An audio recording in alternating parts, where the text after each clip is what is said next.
দেখো বন্ধু, তো ঠান্ডা লেগেছে, মুখটাও ভালো লাগছে না। পেয়ারা ছিল ঘরে, তাই পেয়ারা মাখা করবো এখন। আমি আর আদু দুজনে মিলে খাবো। আমার পেয়ারা মাখা খুব ভালো লাগে। ও পেয়ারা মাখা খেতে খুব ভালোবাসে। সেজন্য পেয়ারাগুলো কাসুন্দি টাসুন্দি সব কিছু আছে।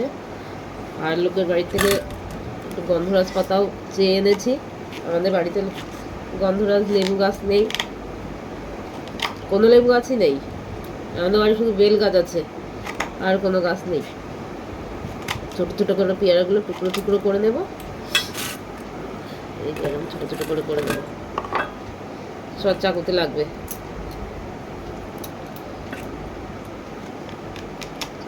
মিষ্টি পেয়ারা, পেয়ারা মিষ্টি, ভালো পেয়ারা।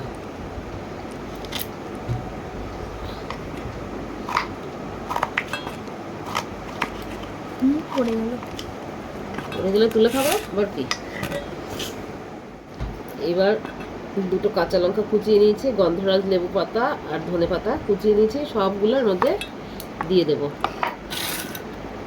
দিয়ে দিয়ে এবার যতটুকু নুন লাগে নুনটা দেব, সবার লাস্টে কাসুন্দি।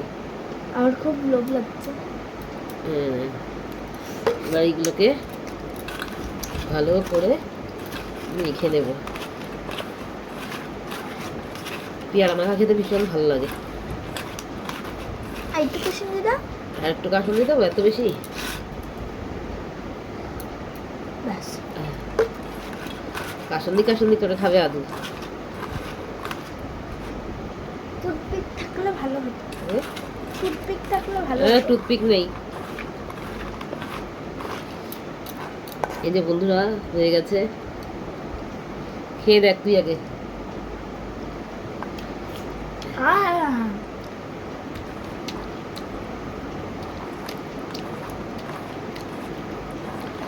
পেয়ারাগুলো খুব মিষ্টি।